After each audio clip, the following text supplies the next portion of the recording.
And they're off.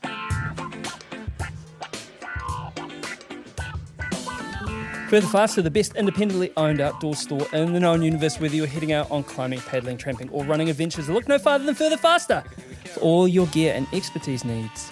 Over the winter, head over to 57A Buchan Street, Sydenham, Otutahi, Christchurch, or hit them up at furtherfaster.co.nz. That was a bit shouty in the middle. It goes something like further, faster, there in Christchurch. Rocky is hairy and so is Badger. Jules is nice and Jacob is delicious. Go to further, faster now. Oh, further, faster, there in Christchurch. Rocky is hairy and so is Badger. Jules is nice and Jacob is delicious. Go to further, faster now. Dirt Church Radio. Episode 369 of Dirt Church Radio, the trail and ultra running podcast. I'm Matt Raymond. I'm Andrew McDowell. Hi. And Ellie McPottinger. Where is Ellie? What's she up to? She's on the Gold Coast. She's been doing coaching stuff, and now she's having a well-deserved break. How are you, man? It's lovely to have you back last week. Such good feedback. How is the recovery going? You did? Oh. Yeah, we really did. really, honestly. Really did. Thanks. We literally did. How's the recovery? Oh, slow as all hell and still, stink. But I'm running and I'm adding 10 kilometers a week to my training. So, I'm going to take that. I have grand ideas of in a week's time, I will be 48 and I would like to run 48 Ks, but I feel like that might be pushing the boat out a bit far. So if you notice on Strava, like a random number, then you can pretty much figure out what happened there. Nice. Well, happy birthday for next week, man. 48. Wow. Yeah, sheepers. It's old. God. Anyway. No, I'd kill to be 48, thanks. Haven't just ticked over to 49. I tell you, that one hurt. That one, I've been absolutely fine with every single one, but that one. Why did I get all the grey hair, mate? If you're older than oh no, your grey hair. Grey hair. Whatever, bro. It's creeping in. It's all in my beard. Like a Santa. Last week, you outed yourself that you didn't have any races on the calendar, but even though you are still recovering, have you thought any more? Have you changed? That's a non-loaded question. No, I haven't got anything. No, I'm still, aimless, rudderless, yacht broken in the middle of the ocean. I'm Costa Concordia of... No, anyway, sorry. No, I don't have any races. Yep. I like that. Hey, have you ever run the route bin? No. Have you ever ran the route bin or done the event? I have never been to the route burn or done it in any way, shape or form. In fact, for the amount of times I've been to the South Island to race and to run, the amount of actual routes that I've done is pathetically small. And I really, really need to address that. Did you see that the Route Burn Classic was on last weekend and it looked like incredibly challenging conditions? Touch and go, wasn't it, for whether or not it was going to happen, eh? Yeah. And that's certainly a race that has been called off a couple of times due to the inclement weather. But Emma Cook-Clark took the win in the women's race in 3:08.55, which is a blistering time, with Frances Redmond as second in 3:22.24 and Catherine Oberlin-Brown in 3:51.14. That's an insane time. Like, 3:08, 32K, isn't it? Over mountains. And we all know how fast Frances Redmond is. I mean, she just won Kepler and a bunch of other races recently. She's flying at the moment, and Emma's beaten her by like 14 minutes. Yep. That's insane. It is absolute insanity, and not such a tidy gap in the men's race. Jack Harris, who's the New Zealand trail running champ and who was on Dirt Church Radio a couple of weeks ago, episode number 364, go give it a listen. He lined up to defend his title, and he ended up getting pipped in literal sprint finish by Harvey Martin by 8 seconds. Have you seen the photo? I've not. You can see them. They're both pretty much in the chute. Oh, my word. 8 seconds. So it was 2:48.04, which, I mean, that is bananas, and 2:48.12 respectively, with Luke Wilson in third and 2:49.38. So that's like a minute and a half between the top three, eh? 90 seconds. Is that Luke Wilson? Is that Luke Canisi running Luke from Wanaka? I'm not sure. I don't know Luke's last name, so I'm going to assume that's him. Not a beach boy either, but Wilson. No, I get it. Well done. What is the course record? It is about that, eh? It's close to that 2:48. blast from the past too. Anna Frost, not blast from the past, but a blast from, the golden age of trail running, the Salomon, tidy-whitey era. First Masters woman, 4:08. Again, nothing to sneeze at there. Damn, let's go. And just a quick update for you. So the men's course record is actually Jack Beaumont, outrageous 2:37. That was in 2017. But Emma Cook-Clark with that insane 3:08, that is a course record. So she has broken the course record. Amazing. Man, I text Jack to say congratulations and to see how it was. And his reply was that courses give me a lot, but yesterday it took a lot back. Wow. Just, It's very deep. It is. And I mean, knowing that man's capacity for suffering. Yeah, wow. So you did the interview this week, bro. Who did you talk to? Who did I talk to? Oh, Matt Bixley, the proverbial mouth from the south. And I did ask him about that, but I saved it until the end just in case he hung up on me. So it was amazing. Like, talk about people that go deep. He is a real thinker, planner, and far more of a nerd than I thought. We talked about Kepler, Barkley. We spent a lot of time talking about the Barkley marathons, which he did earlier this year. And Rogaine, I got to say, he's piqued my curiosity. I'm going to have to go give that a go, and I might drag my kids along kicking and screaming as well. And just how, and a little bit of cricket talk too. I'm sorry, got a little punishing on the cricket talk. We saved that one till later on. We're pleased to know, but just a really interesting dude. I think you'll enjoy it. Nice. Excited. And he has now reached returning champion status on Dirt Church Radio. He was last on in episode 228 way back in 2023. I think also this isn't the first time he's done the Barkley, is it? So he was talking to me and Eugene about that, but... Correct, yes, second time. But, when you guys interviewed him, neither of you are really into cricket. So, I just feel like we connected better. So, yeah. I'm sure you did on so many levels. But look, before we get into that interview, we better do this. It's the greatest run ever. It's the greatest run ever. Greatest run ever. This is the part of the show where we ask you to write into us and tell us your greatest run ever. It doesn't have to be a race or a mountain summit. It might just be a run around the block, something to fill your cup, something that's sung to you for some reason, and you can send them in to us at dirtchurchradio@gmail.com. And this is from Matt Bowater. Rewind to the 7th of February 2025. I rolled out of my bunk, quite literally, at the Backpackers in Arthur's Pass. The bustling metropolis was buzzing with coast-to-coast event atmosphere, and I was even sharing the Backpackers with a couple of people doing the mountain run event over Goats Pass that day, where I had myself ran through the day before, as Te Araroa shares the same route.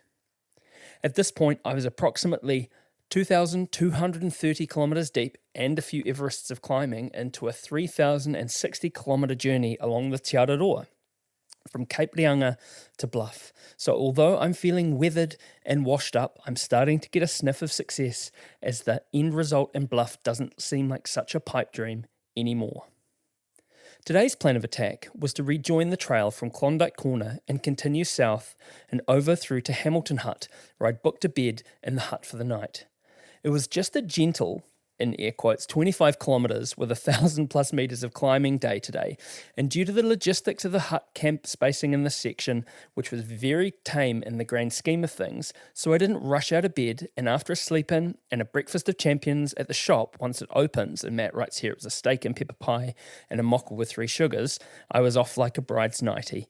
After some heartburn for good measure, and I'm wondering what's causing that, was it the pepper, was it the steak, was it the 3 sugars and the mocha? But anyway, I headed off on the Foot Falcon, but with my thumb all stretched out and warmed up, ready to throw out at the first car heading in my direction to try and catch a ride, as in a dream world, I had no intention of running the 8k extra from the village back down the road to Klondike Corner to link back up to the defined Te Araroa Trail. When you're doing something as long as this, it's really hard to donate extra kilometres for absolutely no good reason, but sometimes God has other plans, and that's exactly what had happened the night before when I'd been spat out of Goats Pass to conclude my day's journey. Expecting to be able to jump on the road and hitchhike up to Arthur's Pass for a bed and a feed, I arrived at a freak traffic jam extending all the way from Arthur's Pass over 6k back near to the Grainies shelter, so I had no choice but to run all the way up the road to the township. Any coasters will know exactly what I'm talking about and might remember me as the hero limping past them while everyone was sitting log-jammed in cars, losing the will to live. This morning was a different story though. I barely had time to blink an eye before an SUV came over the crest and pulled straight over for me and offered me a ride down to Klondike Corner. Once upon a time, I would have been way out of my comfort zone doing this and had never really been comfortable hitchhiking, or to be honest, really had any good reason to, but desperate calls for desperate measures, and I'd learnt the tricks of the trade by now. My ride turned out to be Marewa from Pure Sports Nutrition, who was heading down to Klondike Corner to set up for the Coast to Coast athletes' arrival later that morning. So this was a massive help, and I was extremely grateful, especially when she loaded up my pack from her boot with a heap of gels and other product to get me through the day. What an absolute legend. By this stage, I was dropped off. The day was not getting any younger, so it was time to get the show on the road. Today was a good variety of trail, in quotes, and typical of the day on the Te Araroa, with an extreme variety of surfaces from rock hopping across riverbeds to begin with, to a road section, to defined dock trails, to mud and four-wheel drive tracks, to farmland and river crossings, you name it.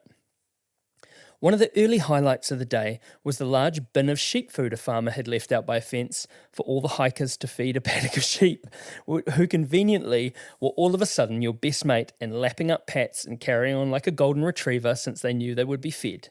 Funny that.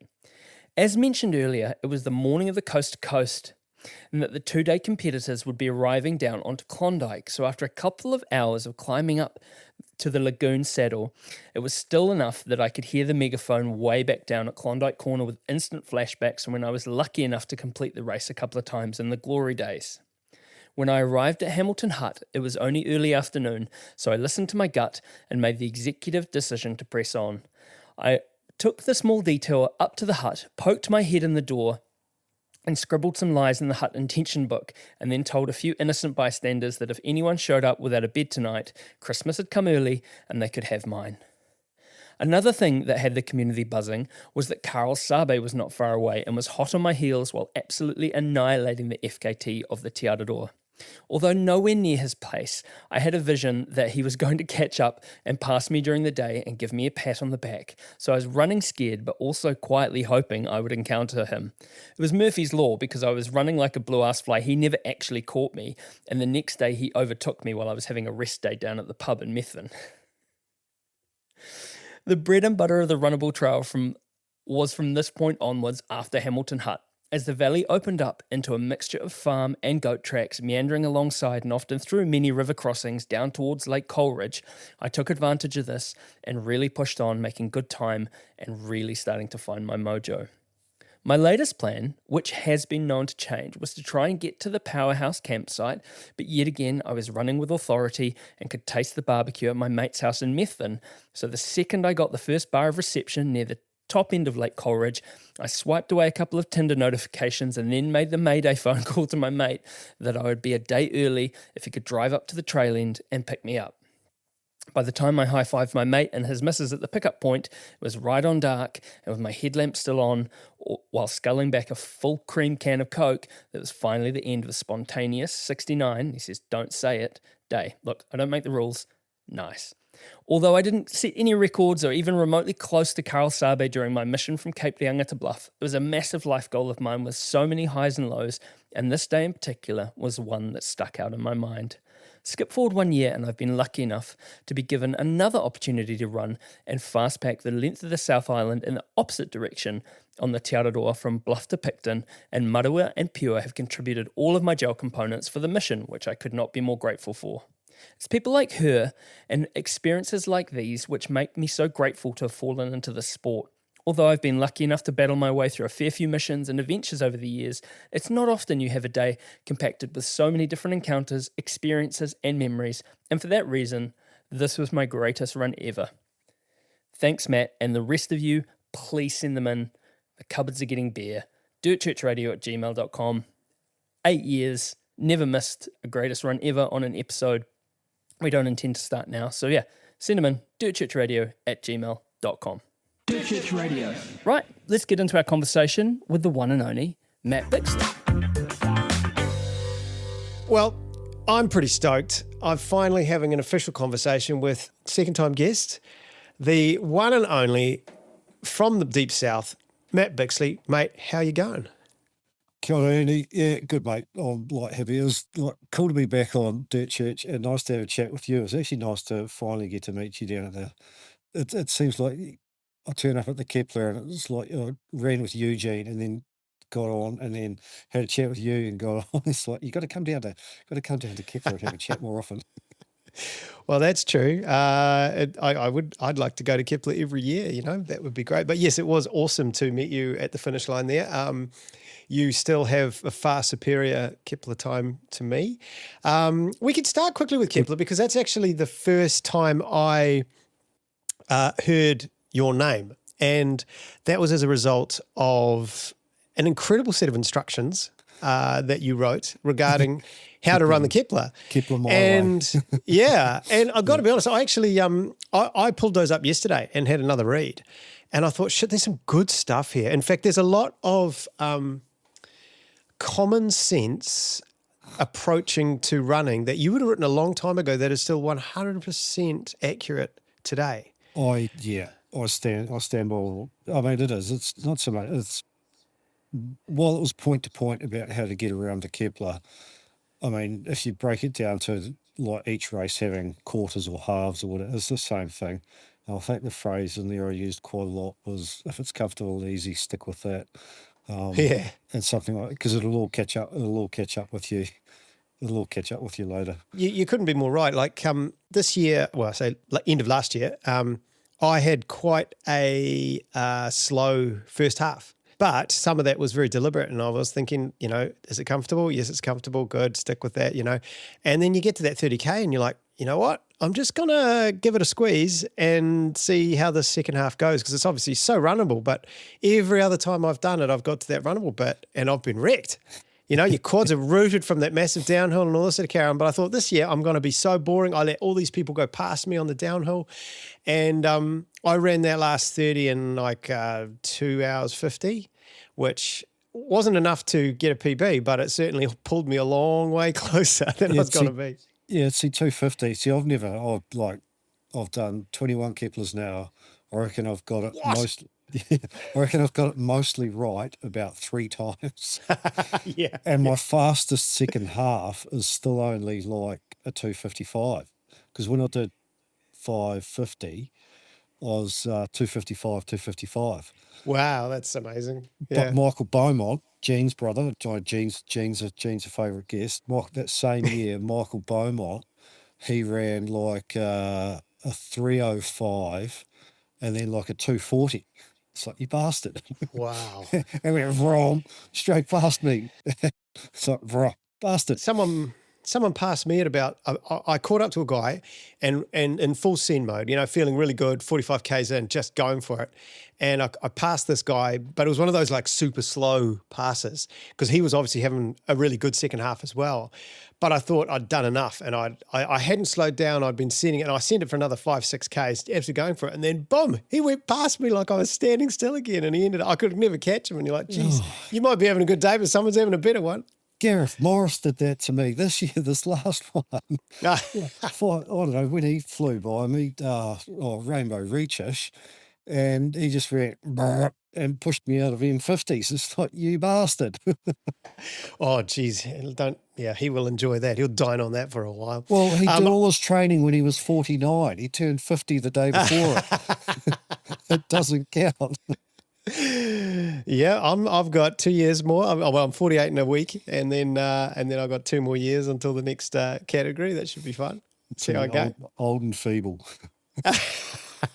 I liked your comment with the John O'Wyatt. You made a comment about John O'Wyatt in your little guide, and you know, no, you're not John O'Wyatt. You're not going to be able to run up the hill. And then you had to put an addendum that said, okay, it turns out one of you is John O'Wyatt, and so you can keep doing what you're doing. Apparently he read it. Reminded me of that Nigel Mansell joke when the police officer pulled, who do you think you are, Nigel Mansell? Oh, you are Nigel Mansell. All right. Jono read it and he basically agreed. Well, yeah, I mean, I'll stick by it. Like for the Kepler, if you're running longer than 7 hours, you should be walking 75% of the hill. Yeah. and 7 hours is considered quite quick. Sub Yeah, I six agree. is sub 6 is quick, sub 7's good, and any like you should be walking 75% of the hill. So I'm in the 7. What was I 7:18? Yeah, 3/4. Walk 3/4 of it. Yeah. Well, I'll make sure we put the link in the show notes for your write up. And you know what? Feel free to write some more. You know, do some other races, man. 21 Keplers. You know, let's get you around the traps a bit more, eh? Oh, when Kerry was first starting squad run, he tried to bail me up to ride his algorithm to do his splits for Tarawera. Not a bad idea. Yeah. The other couple of things I thought were funny is you mentioned Leppin, and that felt like a hark back to the past. Do people still use Leppin? Well, probably Michael Beaumont. I mean, you've just finished Northburn. I remember Michael Beaumont ran Northburn and 1 year, again, exceptionally slow on the first loop and then sped up. And I believe he ate something like 30 Leppins. Wow. Okay. Yeah. Like, Oh yeah, yuck. Ugh. yeah. And has anyone ever taken your advice on for ball chafing, use a sanitary pad? I don't know. Because I certainly haven't.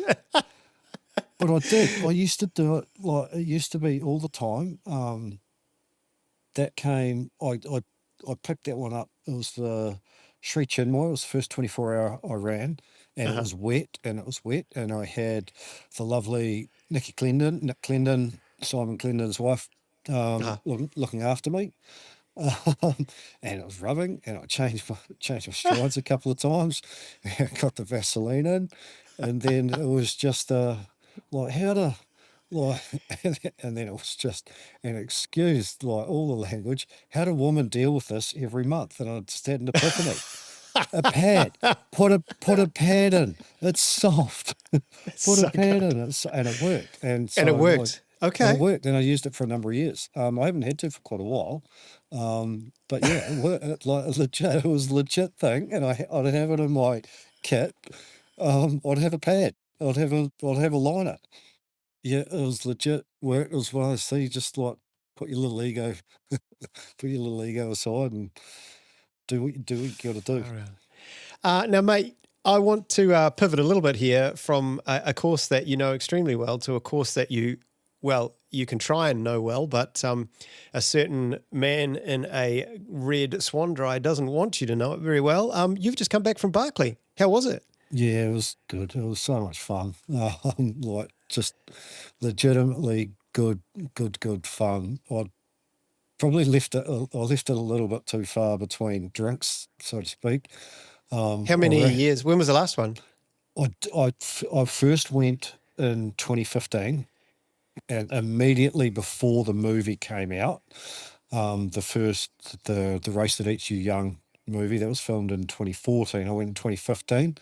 I had more entries through the COVID. I had 2 during the COVID times and had to park those, and then I had another one, and unfortunately, Mum got sick and passed away, and then this time around, Dad actually passed away, and I was geez, yeah, I know, struggle town, and then I was like, right, I'm gonna there was a bunch of other things going on. I've given up some sports admin. You probably will chat about that later as well. Anyway, I just went, right, I put my name in the hat again to go and finish the fun run. And yeah, went back.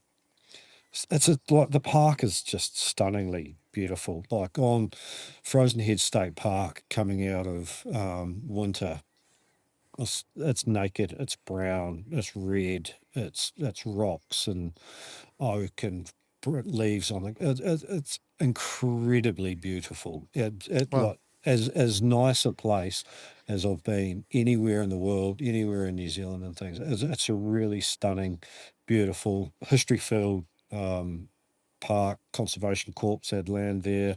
There's obviously the prison, old mining ruins and things, stunning rock features, fossils. There's a lot of fauna, but not out at the time that we're there, and things, newts, and also it's a stunning park. It's sort of early spring, isn't it, that you're there? Typically it's late March. This year they pulled a Swifty on us, and we were mid-February, and so they're literally still More winter. Yeah. Well, yeah, late winter. The week before I was there, it was minus 20 Celsius. What was it when you were there? We got lucky. It was there's a couple of mornings in the week leading up there were about -5, which is totally fine. But we ended up having, I had shorts and t-shirts on, short and t-shirt all day. It might have been 10 Celsius or something. Oh, okay. I don't know, yeah, I was shorts and t-shirt for 15 of the 17 hours I was out. Did you get a reason for the early start, like the February start? Or they just felt like it? No, I didn't pick up on that one. I didn't. I didn't pick up on that. Okay. I spent quite a bit of time with Bad Mike Dobies, who looks after the foreigners. Spent a lot of time with Greg as well, and I'd spent time with him when I was previously there, and I don't know. It didn't come forth to me. There's a bunch of renovations going on in the park. You had a different start spot, didn't you? Yeah, it's about 200 meters away from where it's normally set because the Big Cove campground is the whole park's undergoing a whole lot of renovations because the irony is because of Barkley, the park is the most highly funded in Tennessee through donations and things because of all the people that lots of people donate money to the park. The park has lots of money, so they have to spend it. So anyway, they're upgrading a whole lot of the facilities. That probably had something to do with it. Don't know, don't really care. It's like the conch goes when the conch goes. Yeah. So you say Greg Hamilton, I assume you're talking about there. Have you known Greg for a long time? Oh, it's like, does this turn into a live fest like when Greg was here? And you guys asked him, did you talk to Matt? And he goes, oh, yeah. Greg and I would speak most days about Barkley at some point. Oh, I see. When he was leading up to it, and then when I was leading up to it. I've known and raced Greg with and against Greg in Rogating for the best part of 20 years, 15 years or something. Long time. Long time. Okay. And because he was a world champ at Rogaine, is that correct? Yep. Have you been a world champ at Rogaine? No, sadly. I've got a silver medal in vet men's, and we lost the gold by what turns out to be 30 seconds per hour. If we'd had another 30 seconds per hour, myself and Rob Jarvis from Christchurch in the Czech Republic could have got a gold, but no, I don't have. So close. No, it bugs me. Yeah, I'm sure it does. It bugs me. We're going to have another crack at it next year. Myself and a couple of others, the world champs plug. The world champs are in the Flinders Ranges in September. Flinders Ranges, about 5 hours northwest of Adelaide. It is going to be amazing. That is cool. And it's open, it's world championships. It'll still be open entry. This one will sell out though, so you'll have to keep an eye out for it, but it'll be good. It'll be very, very good. Give me the cliff notes on two things. One, what the hell is rogaining? And two, how is it different from orienteering? Right, easy. Orienteering, short format. You have a 13-minute format, a 30-minute format, and a 60-minute format, and you go from A to B to C to D. Following a map. In order, and you only get the map when you start. Rogaining is a fixed time event, so whether it's 3 hours, which is super fun for a family, 6 hours, 12 hours, and championship level is 24 hours. Ooh. You will get a large map. You will get it 2 to 3 hours before the start, and you plan which of the controls you want to go to, and they each have a differing value in terms of points. So they're not worth 1 point. it might be worth 20 points or 30 points or 100 points, and your goal is to get the highest score.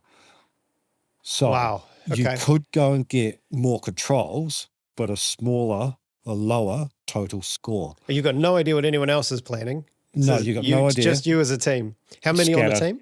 Shotgun. Championship level 2 to 3. Otherwise, anything goes. So it's very much teamwork. You've got to balance each other's and acknowledge each other's strengths and skills. You need. Do you have to stick together? Absolutely, you have to stick together. Right. You can't just send everyone off to different checkpoints. No. Yeah. Okay. No, you can't. No, you can't do that. So you've got to balance what your strengths and weaknesses are. You've got to have an estimate of how far you think you can go in that particular 24-hour period. So for the geeks in the sport, which I'm at the top of the tree in the geek level, we've got I've got a database of tables of different terrain types, how far I can go with these people in 24 hours with this so amount nerdy. of climb, and what the difference is between the straight line distance and what our actual distance will be, and yada yada yada. So it's a geek sport. It's like, and yeah, they're geek sports. Yeah. No, that's good. I'm all about that. It actually sounds amazing. So sorry, more questions. We will go out one day. One day we will go out. Yeah, let's do it, man. I assume it's impossible, no matter who you are, to get to every single checkpoint in the 24 hours. That just depends on the course that's been set, and the will of the organisers. Like, I've cleared courses before. Okay. And I've set courses at a championship level. One of them's been cleared. But typically, no, you cannot get everything. And what happens if you don't make it back in time? You lose points. You don't lose all your points. You just lose some. No, just a you penalty. lose. You lose points. Again, it depends on the event. So let's say 24 hours. You typically lose 20 points per minute. Oh wow. Okay. So the entire number of points on the map might be 4,000, and you might be able to get 3,000, and you'll lose 20 points per minute for every minute late that you're back. I'm a big proponent of penalising hard. I'm not surprised to hear that. Yeah. There's obviously, like, we talk about the nerd factor in these types of events. There's no doubt that Barkley falls into the same nerd category. You look at those guys that are doing these 5 laps, they are all like doctorates in astrophysics and various other super nerdy things. So there's definitely a correlation there, right? Yeah. Well, originally, that is changing a little bit over time, but I think it still holds reasonably well up until like of the first about 16 who finished, something like 15 were graduate, postgraduate in the physical sciences, the mathematical type based sciences. But even when you look at Jasmine and her amazing result, Jasmine's very much A-type driven, organised, goal-oriented, planning, time management, all of those things, and project managed, finishing Barkley. You can't finish in 1 year or probably even 2 years and things, and so you project manage it. That is incredible. I completely hear what you're saying, and it does seem to be the way to do something like this. Like, I know, I was talking to you before we started recording, I know immediately that I would be terrible at Barkley. I lack all of the things that you've just talked about. Patience being one of the main things that I know. I mean, I'd try and have a go. The moment I made a mistake and suddenly didn't know where I was and was going the wrong way, I just throw my hands in the air and say, bugger this, and I'm going home. I know that before I even start, and I think to be successful at all of those types of sports, your personality is actually the first and foremost thing that dictates your level of success. And then obviously after that, it's preparation, hard work, and the way that you will tackle and approach it. But I think you actually need to be a certain type of person to even get on that start line with the right goals in mind. Oh no! Anybody can get on the start. Anybody can get on the start line. Oh, sure, you have your sacrificial guy and everything, sure. Well, no, but the whole sacrificial, the human sacrifice is people just think it's like the worst person there. No, Nikki Spinks, who used to hold the Bob Graham round record, and she went to Barkley and did a loop. She did a loop. She got the sacrificial virgin, not virgin, the human her second year running there. Okay. So it's all about somebody who thinks they should be there and do all right, but really just has no business being there. Michael Wardian may have got it. I'm That's not sure. crazy. Again, That's crazy. really good runner. Or whatever. And everyone goes, "Oh, he's going to be amazing." And it's like people now talking about David Goggins. He'll be amazing. David Goggins he'd be useless. Yeah, I think so. He would be that would be hilarious to watch him go. Yes, please. Can we have that one? Yeah, that'd be great. Yeah, whereas there's others. So, I mean, this year that was there, and you met her. She came over to Northburn, Meg Eckert. Yes. Yeah, 6-day world She's a record holder. wonderful person. She's amazing. Yeah, so she was camping with us. Her and her husband Joe were camping with myself, this other guy on Andros Sansebergs, another world Rogaine champion, and Meg was there. Lovely. Meg went up the first climb with me because we had about an hour on trails before we shot down to the first book, and I'm pretty sure she was with me. Gone. Never saw her again. We did a 17-hour loop, and she did a 27-hour loop. Sorry, Meg. Sorry. And that's for what would you roughly say? Because obviously we know it's not 100 miles. The whole thing. It's not 20 miles a loop, is it? It's more like 30, is it, or 27 or 8? Would you say? At a guess. It's a long. The distance is irrelevant. It's actually irrelevant. It's funny, isn't it? It is 20. The distance is I'm not irrelevant. giving. It is 20.00 miles. Oh yeah, sure it is, mate. Sure it is. And it's not 20.0. It's 20.00 in the instruction books. Yeah, I know. I mean, I've drawn the latest loop. I know how long it is, and things. And it's a lot longer than the first time that I ran it. Like the first time I ran it, it was X distance. This time around, well, the one that Greg finished is about an hour longer than what I did, and then this one is about an hour longer than what Greg did per lap. So did you say 17 hours for your Yeah, we did 20.00 miles? We did 17. I was for those that saw things, I ended up in that group. I think they called it the Elite 8 or something. Missing out. Anyway, we're You're in Shags's group, You're in Stephen's group. Is that yeah, right? Stephen. Yeah, we caught it. Yeah, so we went up the hill. Oh God, I just imagine the two of you. You would have just been punishing chat for hours. It would have been horrendous for everyone else. It was pretty funny. we had fun. I mean, as Australians and Kiwis do. Oh no! Some plenty of the proverbial. Yeah, like I quite early on in the piece, I met up with a lady, Dawn Stone, from Arizona, and she's done a whole bunch of 200 mile, 250s things, and we just ended up. She couldn't drop me, I couldn't drop her, and we went and did stuff, and then another group of 5. Well, I think they'd been 2 different. Anyway, there was another group of 5. They were moving a bit faster, but I knew what I was doing, navigating, so we kept catching them, and then about a third of the way around, just over a third, there's this lonely bugger up at a book all by himself. It's like, oh, hello, Mr. Redfern. How are you? Are you lost? He would have denied it. He would have said, "No, of course not. I know exactly where I am." Yeah, and so we just ended up sticking together. Just this group of 8, just wandering around. Are you allowed to continue after 17 hours? Can you go out on 2? Yeah, so like things have changed a little bit over time. I mean, obviously, because everybody knows as somebody finishes the course, then gets made a little bit harder, and so that's pushing the elite end. But what's now happening is that in the mid range, and that's where I am now. I'm in the mid range. You can't. It's too hard to finish. It's just like a loop. It's too hard. I said when I finished. I said to Carl, Laniak, who's in charge now, not Laz. Laz is still there. Yep. And I Yeah, said, he's mate, kind of stepping back now, isn't he? yeah, I said, mate, that one loop now is harder than the 2 loops I did previously. 2 loops, because I've done 2 loops in 24 hours, and it's like, rightio, now it's getting hard.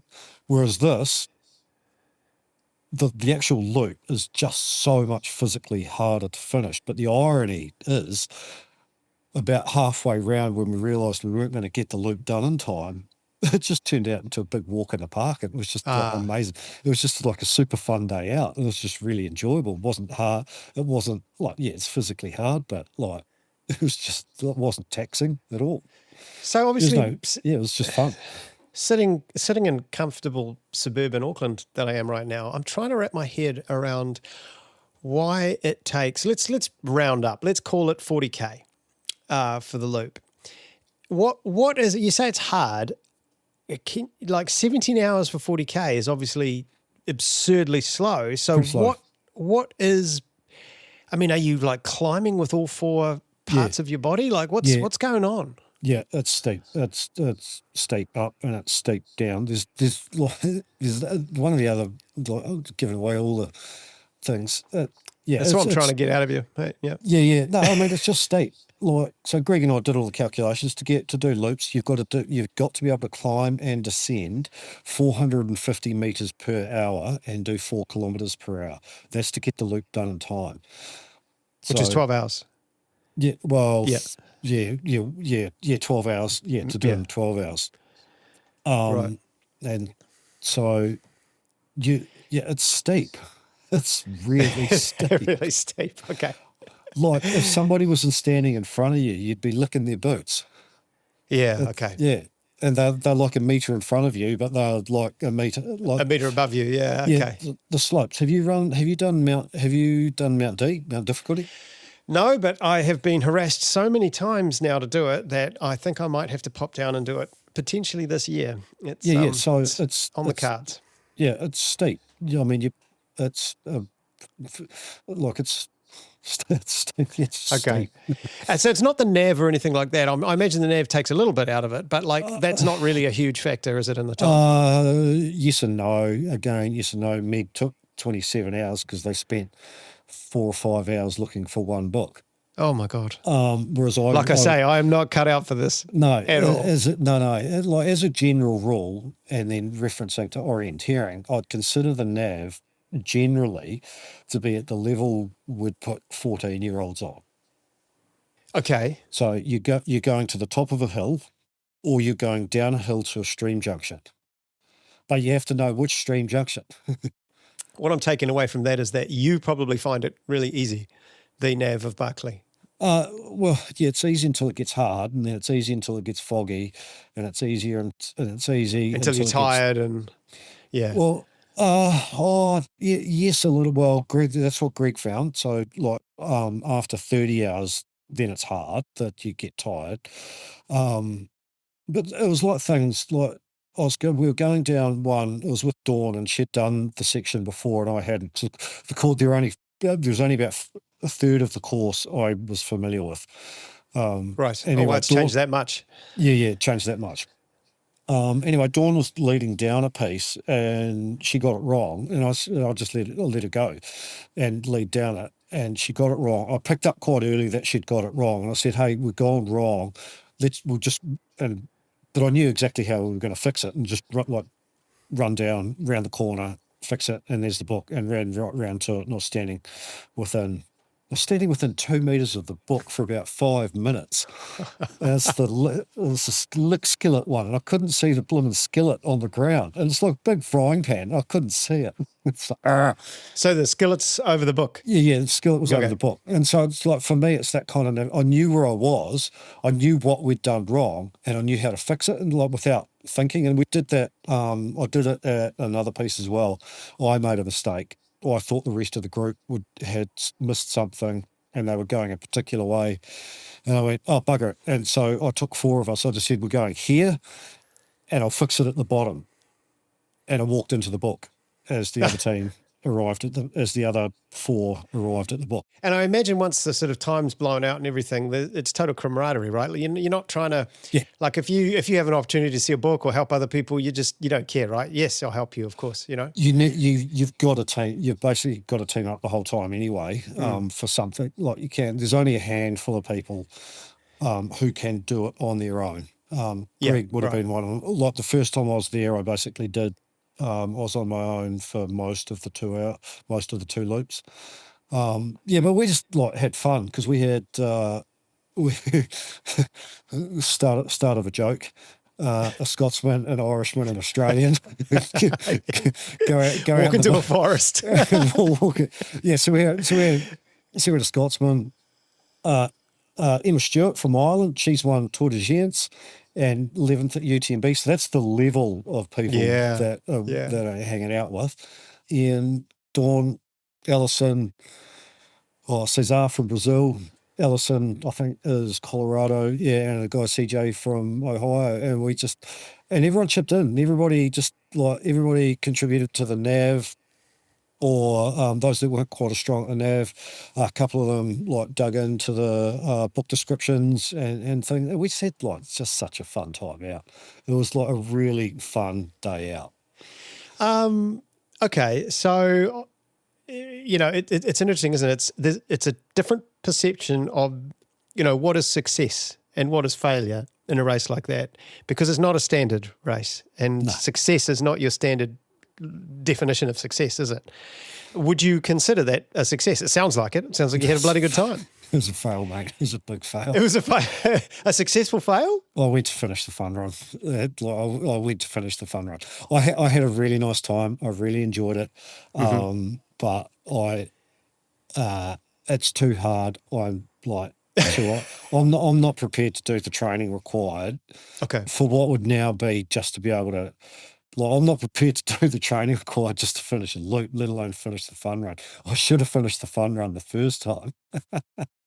It's a lot. I mean, Greg, Greg, it was funny listening to him talk to you guys. You'd ask him about his training. I'd go for a 3 or 4 hour run every second weekend. I know what he was doing on the other weekend, and I can't do that. I just don't want to do that. What was he doing on the other weekend? Some other running. Oh, right. He just didn't fess up to it? He was doing 210K weeks. And right. Okay. So the truth comes out. And doing back-to-back 14-hour days. Right. Did he call you up afterwards and sort of call you a loser and say, one lap? Wow. Yes. Before I went, New Zealand, the second time, New Zealand had the highest average per laps. The highest average of laps per start. And you've gone and ruined. I had to do 2 to keep us at 3 per start. Because we culled Katie, because Katie's English. So we did you hear that, Katie? Sorry about that. Yeah. Sorry, Katie. Thanks for coming. First thing, why are you so slow? Literally, why are you so slow? So good. Oh, I love it. And we've got another event, very similar event, up in Canterbury, a couple of weeks' time. 24-hour walk. That's been going for 60 years.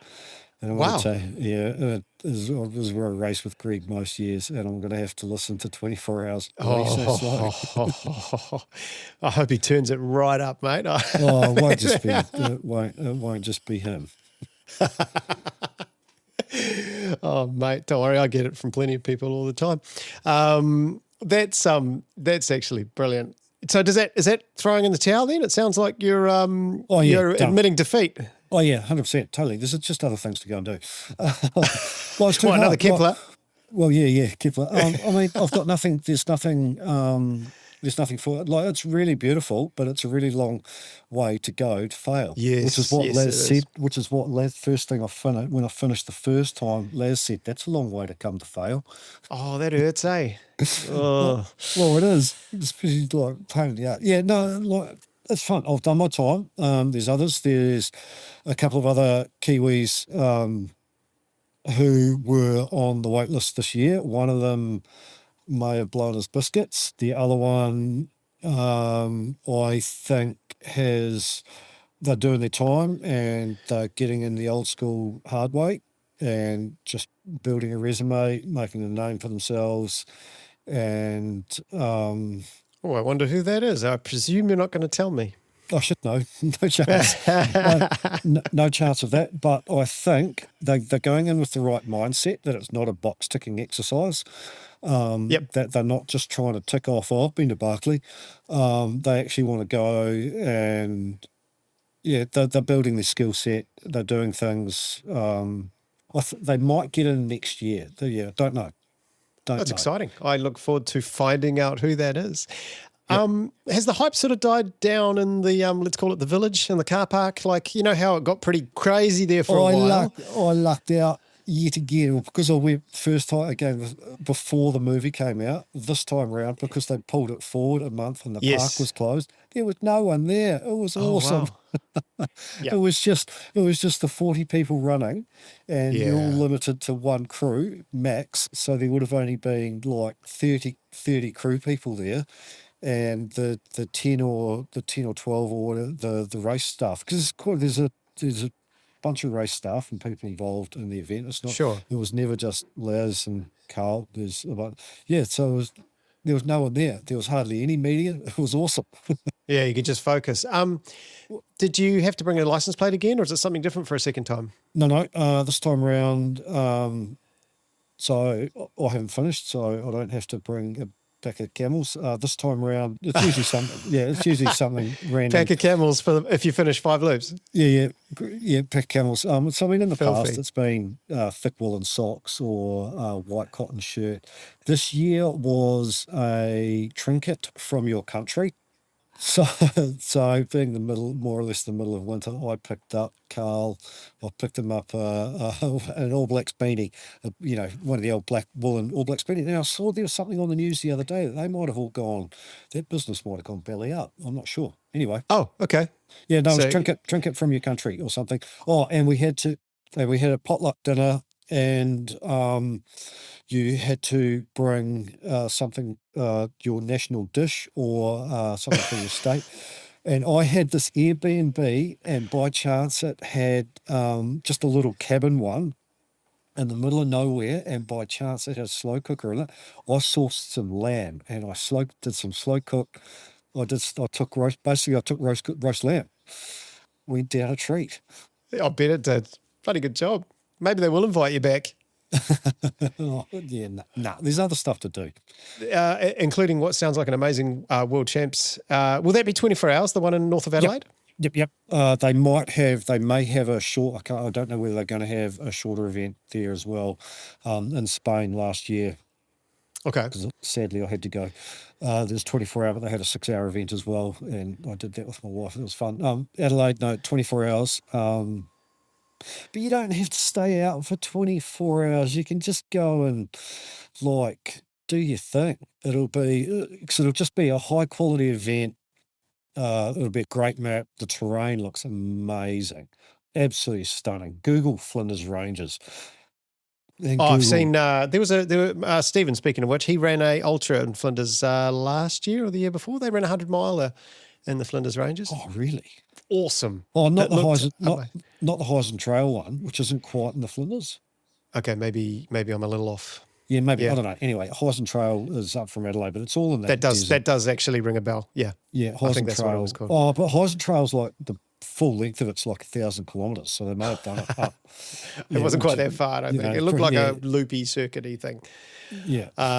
No, that's also, I mean, I know what you mean. Like, it's no different to a 24-hour, you're running around a running track. You can stop anytime you like, mate. You don't have to run for 24 hours. Oh, you can run for 2 if you want. Well, it's exactly the same as a 24-hour. You've got to be organised and have a plan and a structure. I was at my daughter's graduation, and Gilbert Anoka was talking about, he was the speaker at the graduation.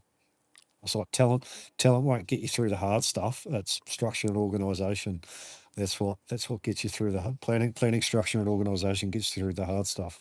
That is very, very true. Congratulations to your daughter. What has she graduated in? She has a Bachelor of Science in Geology from Canterbury, and she's now just moving into a Master's in Geology.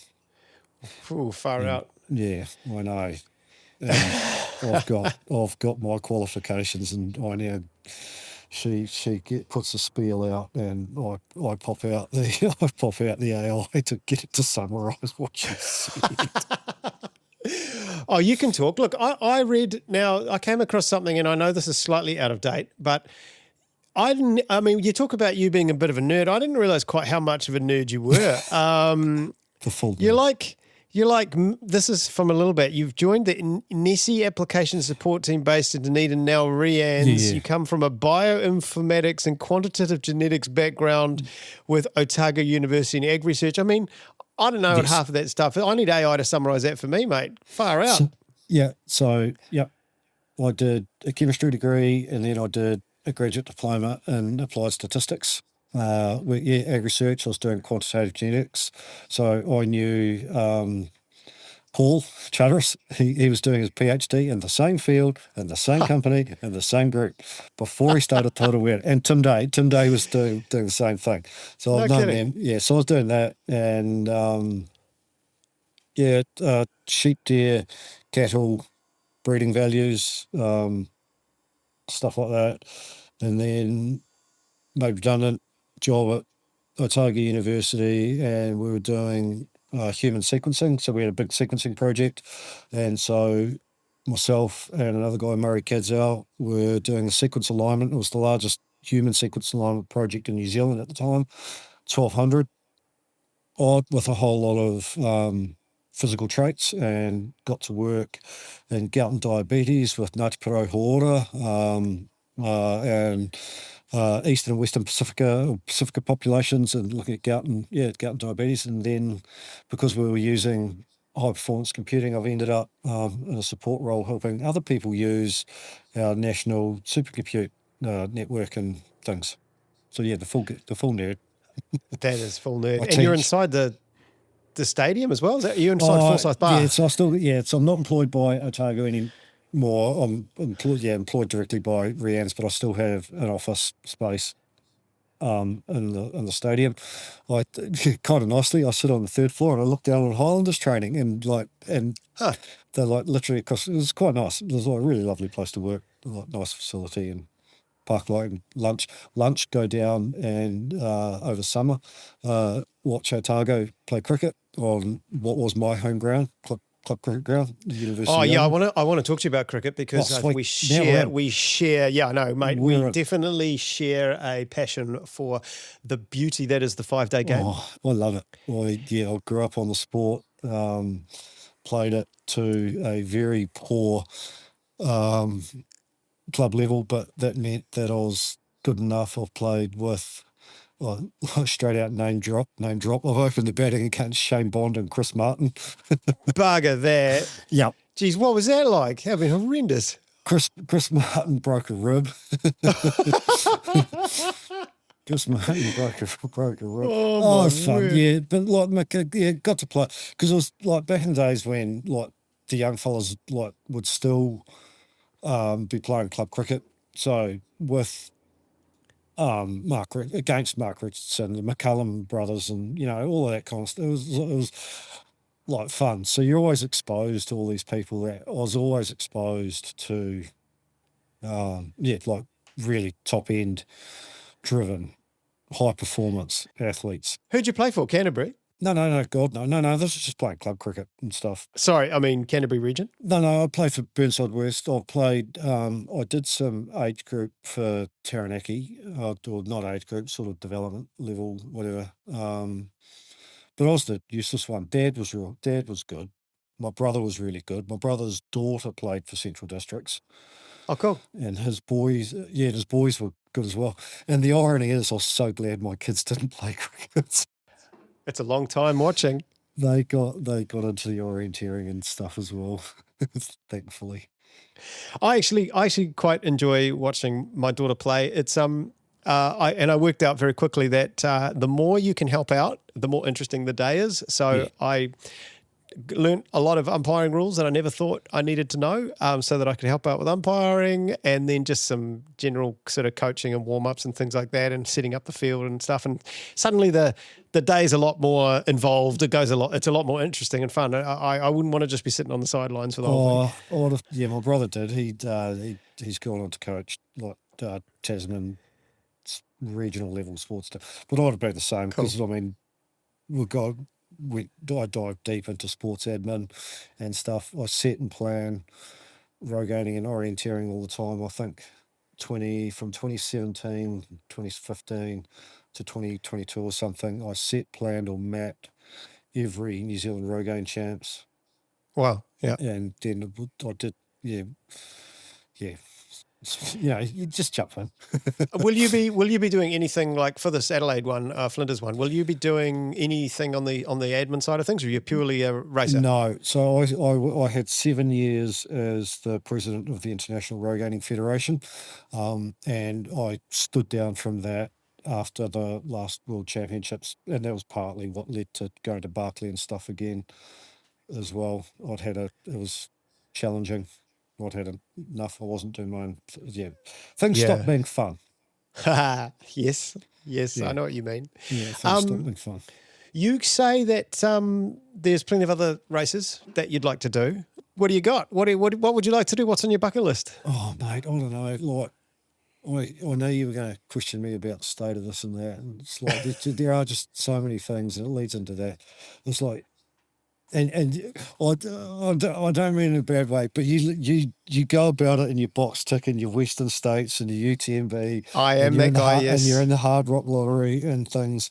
And it's like 256 tickets. Yeah, you might get them. Yeah, and so you live your life around the qualifying races to go and do that. And me personally, I find that very restrictive.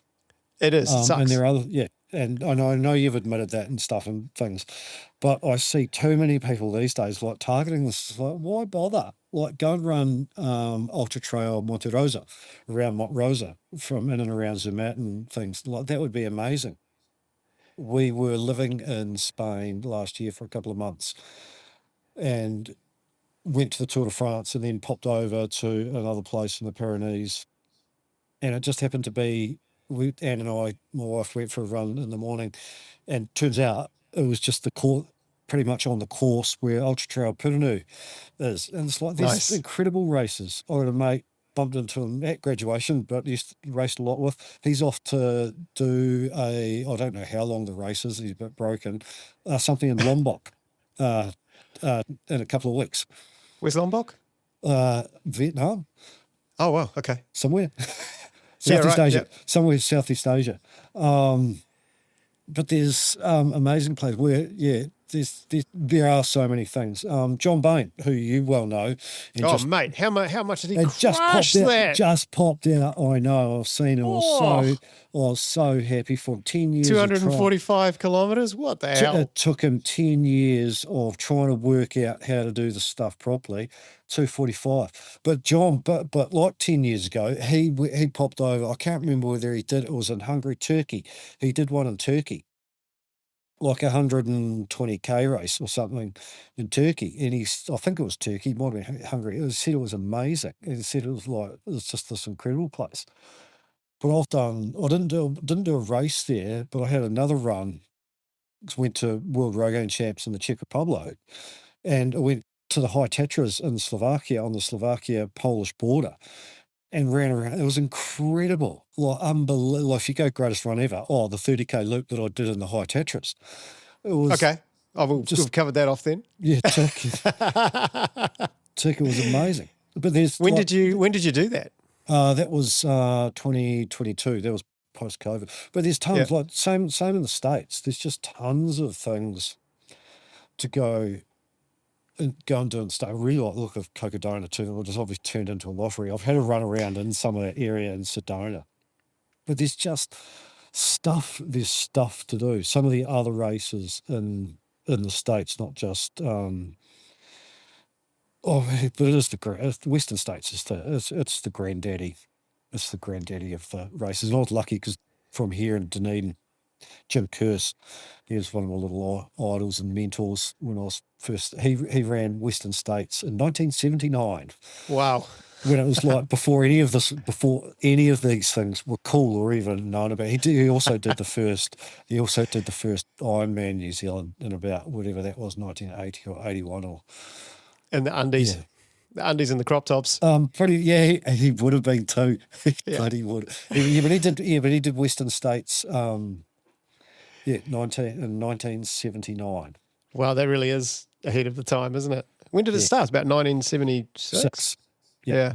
I should He know ran these about the things. third official one or whatever, third or fourth official one. Way back. I've been to the start line. I have been to the start line. Oh, nice. It is amazing. Like, I mean, obviously, did I mention I've run Western States? Yeah, I know. But believe the hype. It is absolutely amazing. The whole experience was. Totally. And, because you're so worried it's not going to, it takes you 10 years to get into a race. You're just like, shit, I hope it doesn't suck. But it was amazing. And I'm hoping the same for Hard Rock if I ever get in. You'll be pleased to know that when I finally, because I've had this big 3 for over a decade now, and when I finally get that third one ticked, that opens the gates to just be like, right now I can go do whatever. I don't need to care anymore. So I'm looking forward to that. I'll give you an allowance on Hard Rock because I happened to bump into Brian Powell on Saturday. We might have been 2 or 3 whiskies deep. Brilliant. And I asked him in his life experience and things if there was one place, one race he'd love to go and do, and he said Hard Rock, and because the beauty, he said it's that good. Yeah, and so he lives at the start line, and doesn't he? Yeah, he lives exactly. in Silverton, doesn't he? And Mel's Garage. Well, at the moment he lives in Mel's Garage, but the other half of the year, but yeah, he lives in Silverton. He said it was that good, and the other one is Gobi, which you guys spoke to him about. And yeah, man, that sounded amazing. Yeah, and that was one of the best stories that I've heard on here. Just how he just talked about it was one of the most enjoyable dirt churches for me. Because it's telling a story about a journey and exploration, and so I guess for me it's like that exploration stuff, like to some degree. Oh, to be honest, mate, that's really what I want to do is just talk. Like, we've spent a lot of time talking about Barkley. To me, that's what I want to hear. I want to hear the story of a journey, and that's what gets me going, and that's why I really enjoyed talking to Brian about Gobi because you could almost see it, as he was talking about it. Yeah, it was really cool. Yeah, he loved it. And so, I guess it's like me talking about road gaining. Well, I freaking love the sport, because you go and explore, you run on private land all the time. How big is the area? Oh, it varies. I'd say 250 square kilometres, which sounds big, but it's like 15K. 15K by 15K is 225. Gotcha. So it's not that big. It's big, but not that big. It sounds fun. It sounds pretty cool. Yeah, it's fun. But I set Tekapo with Ian and Nora Audra from Wicked Road Games, helped them set that. I had about 10 days on course, 10 days out in the field, just like hanging out in Tekapo for and Cass River and stuff, and it was like Mount Joseph and things. And so that was quite a lot. But I helped Terry Davis Highland events do down in town now, down on the Takatimus, and it was a whole lot smaller because we're sitting on a mountain range and things. But you go and explore and go and see fun stuff. And do we have Rogaines up here in Auckland? No, well, yes and no. So we just had Orienteering New Zealand's annual report came out. Ceremonies and things. So in the North Island, Rogaines are all put on by orienteering clubs. Pretty much all of them all put on by orienteering clubs, and that's where you'll find them. And they'll typically be 3, maybe up to 6 hours. But down here, it's more commercial. The Dunedin Orienteering Club will put some stuff on. Nelson will put some stuff on, but in and around the Christchurch and over in Central, it's put on by commercial people. And it just seems to be a little bit easier to work the landowner relationships down here, maybe. Not sure. And the motivation and the drive to do it. It would be good. I've stepped back from the NZRA admin side as well. But we did try over the years to work with the likes of Sean Collins, Lactic Turkey, and Yeah. things to see if we can get like a 12-hour or a 24-hour back into the North Island. Like a Riverhead Rogaine for 12 hours sounds kind of cool to me. Yeah. So I mean, there's plenty of land and there's land, but it's about there's lots of landowner relationships and liaisons that need to be worked through. I think as a general rule, the land packages in the North Island are a little bit smaller, so to speak. Yeah. But like having grown up in the North Island, it's generally it's actually a whole lot steeper and rougher. Right. Yes. The New Zealand Orienteering Champs this year, the long course was in a little place, quite near where I grew up, a little place called Makuri, and right near Pongaroa, where I grew up, about 30 minutes away. And it's on the it was literally sitting on the top of the Pukatoria Range, and you're in cast limestone, and it was rough as guts. It was amazing. It was amazing. It was beautiful country. Sounds like good Barkley training. Yeah. The big one, there have been national champs in the North Island before. The last couple in and around Wellington and Upper Hutt Valley area, Michael Wood would have been involved in that. The last big one further north was in Taupo, was 2009. And they lost a whole lot of land, and it was cleared by 7 teams, and it was cleared by the fastest team in just over 12 hours. So that's the kind of problems that you like potentially run into landowner, Gotcha. like if you lose a chunk of land and things like that. So yeah, it'd be nice. It'd be super nice. But yeah, like just stick to your knitting. If it's 3 or 4 hour ones, cool, awesome. Like set 3 and 4 hour Rogaines, and families go out with their mum, dad, and their 3-year-old for 3 hours, and 5-year-old, 6-year-old and stuff, and have a good time. Yeah. Actually, I see the appeal of that. That's pretty cool. Well, Terry's got one on this weekend, and there will be So over in Central, he typically gets about 400 people turn up. No kidding. And I would estimate in the vicinity of 250 of those will be in the 3 hour. There'll be 6 and 12-hour events, but there'll be a 3 hour, and in the 3 hour, like there'll be 250. Half of those will be a combination of families with kids just going out for a explore and things. What a brilliant way to get them off screens, eh? Far out. Yep. I presume you can't run around with your Google Maps and stuff. Like, I presume you're not allowed to use technology, right? No, you're not. But it doesn't help it. It doesn't help at the pointy end. Like in a casual, like if it's a casual event, like a little club event or something, like people are just doing something. Who cares? Who cares if they get their phone out to find out where they are? They're not going to win. Okay. Like, because they've needed to use their phone. So like embrace going out and exploring and having fun, and seeing something new or developing a new skill set. Who cares if people like cheat? Like some people, like you get it casually. People will just like they'll separate and run off and like split a little bit, and maybe they'll go. Look, who cares? At a fun event, who cares? Yep. Like they're having fun. They're outdoors and having fun. Who cares? Well, mate, I'm sold. Let's put a pin in that, and I'll be down there. Maybe we need a Rogaine crush the Cargill.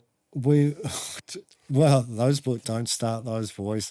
Bloody Trippy just beat me at Northburn. I'm never gonna live that down. I was gonna let it slide here for all of you. No, I understand. Yeah, no, that's fair. That's fair, mate. I hang my head in shame every time I'm in Dunedin now.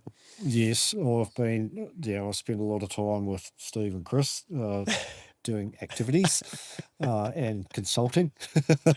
And we got a very long way down the path of doing something silly, but they put it in the bin. Thankfully. Oh, it's a shame. That's a shame. It's nice to know there's a line with those guys. It's nice to know that there's a few things they won't consider. Yeah. Mate, this has been so good. I've got one more. I thought about dealing with this elephant in the room at the start, but then I thought you might hang up on me, so I thought I'd do it right at the end. You're obviously known as the mouth from the south. Varjan, I'll string him up for that. I'm going to string Varjan up for that. Right, so that was my second part of that question is where did that come from? I didn't know Varjan Armstrong was James Armstrong back in the day. Uh-huh. And so when he turned up on the Kepler start list and Grant and I used to write the previews for it, I said I didn't think Varjan would win. Because you didn't know who the heck he was? Well, or did you know it was James? Because I didn't know any about it. Grant didn't. He didn't say anything, bastard. That's right. That's on point.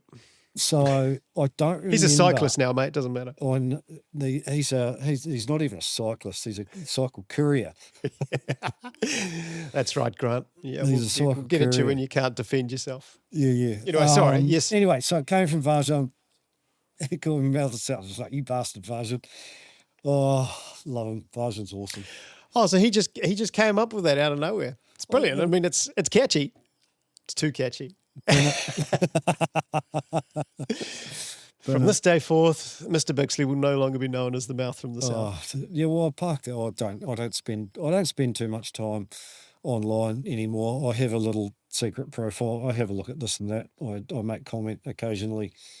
I won't tell people your Strava name. Oh yeah, my Strava one. That one's funny too. We'll keep that one. Yeah, it has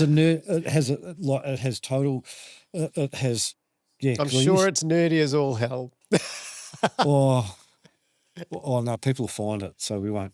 We'll be quiet about it. Maybe they'll look who I follow and see if they can work it out. Oh, it should be pretty easy.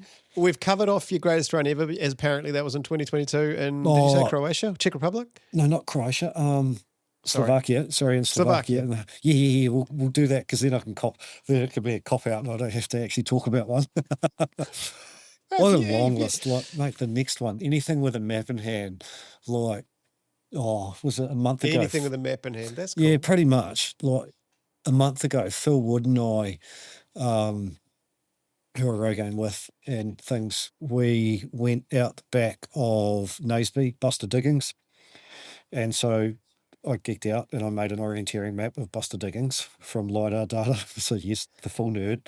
And so we did that.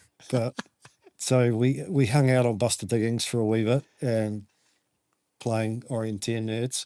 But then we went and bagged another 6 huts with Topo map and out the back of Buster Diggings, and we had a game, shorts and t-shirt, blue sky day that you don't get out the back. We were in between the Ida range and the St Mary's range and the Hawkton range, so in that little U shape in there, it was just. And it's just choose your own adventure. It was choose your own adventure. We were straight lining across the tussocks. I did the same thing with Steve Tripp. Like around Christmas time, he said, we should go up here. He wanted to go and see the headwaters of both Waipori and the Taieri River. And so you go to Lamalaw. And so we took some straight lines through the tussock. Amazing. Yeah, mint. Yeah. Up here, we're not allowed to step 1 foot off the trail or we'll get arrested. I've had a run around. Yeah, I've had a run. And it was fun. When he was trying to get the... I've lost the name of it now.